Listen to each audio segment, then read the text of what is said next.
Hey there, what's happening? This is Eric Duncanson, and I'm coming at you from my home office in beautiful Marietta, Georgia. First of all, I want to thank you for hopping on my YouTube video. My wife Victoria and I, we are known as the LAPTOP-PRENEURS, and our passion is to help you to make money online. That's from anywhere in the world, so long as you have a laptop and a Wi-Fi connection. So by the way, if you like the information I'm providing in this video, be sure to like, comment, and subscribe, become part of our awesome tribe.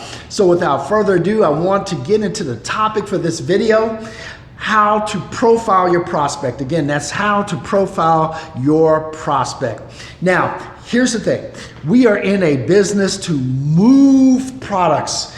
We're marketing. So the idea is you have to have the ability to take your prospects from a before state all the way over, transitioning to an after state, which is the state they desire to be in.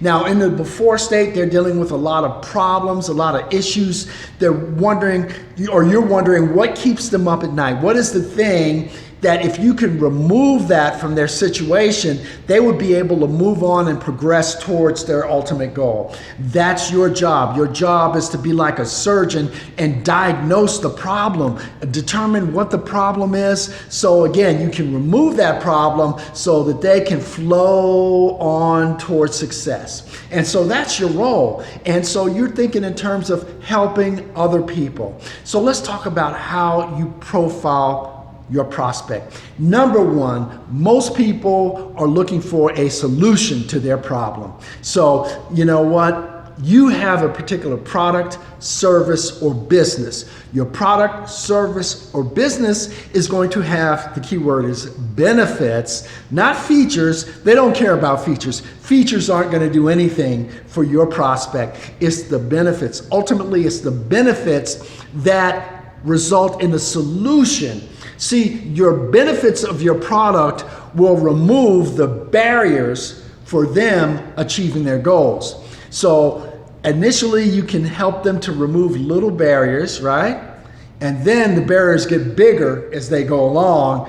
And so if they trust you to remove the little barriers, eventually they're going to trust you to remove the bigger barriers. And as they go along, of course, they're going to pay you along the way as their consultant, their solution resolver type person, right? So most people are looking for a solution to their problem. That is number one. So what you have to do is remind them of the pain. Remind them of the pain that keeps them up at night. Sometimes you have to, let's call it, aggravate or irritate that pain to remind them. A lot of people are kind of in a fog, or they're in a zombie mode, or in a mode where they've been dealing with this pain so long that they don't even recognize it. So sometimes what you have to do is actually to aggravate the pain, to remind them of what that particular problem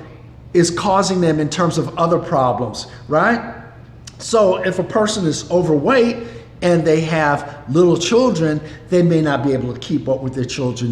They may not be able to play with their children because of the exertion, because of the exhaustion, right? And you need to remind them of that. It all depends on what specific problems your prospect has and the solution. So you got a problem over here, you got a solution over here. The solution is your product, service, or business that's going to help them to resolve that problem. Number two, people tend to be naturally guarded. Why are they naturally guarded? Well, let's think about this a minute. The average person is exposed to somewhere between 5,000 and probably 50,000 ads on an ongoing basis. If they scroll through their Facebook news feed, ads are just popping up here and there, wherever they go. If they're watching a video on YouTube, boom, there goes an ad. If they're watching television, boom, there goes an ad. So they are constantly inundated with ads. So of course they naturally have that barrier up there.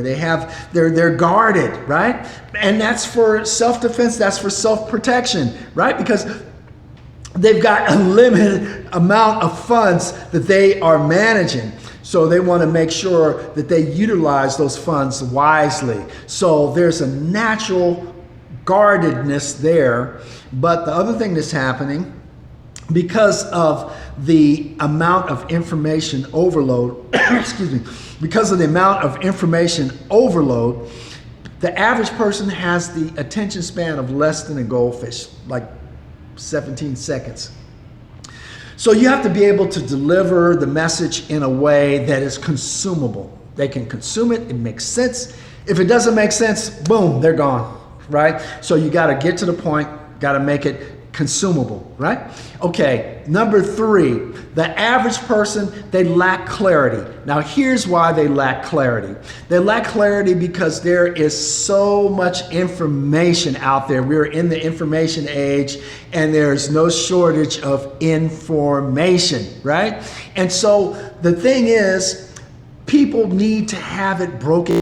So the more clear and concise you can be in delivering your message, the better off, or the more the customer is likely to consume your message, the more they're likely to stick around, at least to hear what you have to say, right? Now, here's the problem. Some people will give too much information at one time, so it's almost like you're throwing up on a prospect. They can't consume all of that, you know. It's like if you go to a buffet and you eat so much that you just don't want to see food, you don't want to think about food, right? You want to give them enough to satisfy that appetite, but not too much. So maybe 1, 2, or 3 pieces of information at a time, right? You know, when I do my videotaping, I focus on, you know, usually 3 to 5 pieces of information that I want to introduce. And beyond that, you're going to lose people unless it's a training. Now, training is different. People sign up for a training. They intend to take notes and they intend to follow on and engage for a certain amount of time. But even then, you got to kind of manage it and have breaks in there. You got to make it into consumable chunks, right? Because you're dealing with people. You're not dealing with robots, at least not yet, right? Okay, now, number 4 is people want to be led. People are looking for guidance. So it's very important that your attitude, your tone, your posture is to be in a mode to help direct people, right? You don't want to get a situation where you're arguing with your prospect. You definitely don't want to do that. Even if you vehemently disagree with them, you know, you can do that by asking questions. You know, if you disagree with something they say, you can ask them, well, why do you believe that? Or why do you think that? Or, you know, why do you feel like this is better? Or, you know, you can just kind of just walk with them and slowly guide them like a sheep herder. Guide them towards the solution where you want them to end up. That's a much better way because people want to be led. That is their desire, but you have to have the right posture in order for people to follow you. It's all about leadership in a way, right? Okay, and then 5, do not forget that you're dealing with human beings, right? A lot of times people will try to place people in a box, and also they think that all people are alike. And in another video, I talk about the 4 basic personality types, but people tend to process information differently. And depending on where they're coming from, what their personality type is, so you have to take time, you have to be a student of people. You know, and there's a lot of information on the internet about the 4 different personality types, but it will be worth your while definitely to study that to become more familiar with that. So basically 5 things you need to do or understand. First of all, number 1, people are looking for a solution to a problem. So you definitely want to make sure they understand the problem, right? 2, people are naturally guarded. So one of the ways you can reduce barriers is to ask questions, right? To let them know that you're listening to them. Sometimes when they'll say something, you might repeat what they say, just so that they understand that they're really getting through to you. You're really listening to them and you really care about what they think. 3, people quite often like clarity because there's so much information out there in the information age. So what you want to do is give 1 or 2 or 3 at the most pieces of information, And 4, people want to be led. And there are various ways that you can lead people, but the most important thing is to have that posture. Provide information that's helpful to them. Do not try to argue with them, but you can direct them by asking the right type of questions. And then 5, finally, remember that people are human beings. They're not robots. So you have to take time. You have to listen. You have to empathize. Let them know that you understand the issues that they've been dealing with. You can appreciate that. Maybe even let them know that you've been through some of the things that they're experiencing. Hopefully you found that helpful. If that is the case, be sure to like, comment, subscribe, become part of our awesome tribe. By the way, I wanted to mention my wife and I, we literally struggled in online marketing until we found a system that does 95% of the heavy lifting for you, and they help you with the remaining 5% through excellent coaching, mentorship, awesome community, and basically all the support you need to move that needle towards progressing towards your goal.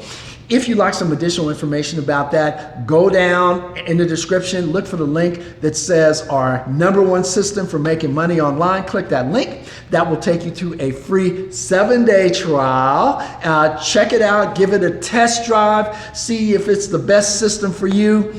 Definitely check it out. So with that, this is Eric Duncanson saying, hope you're having a great day. If not, let's definitely make it a great one.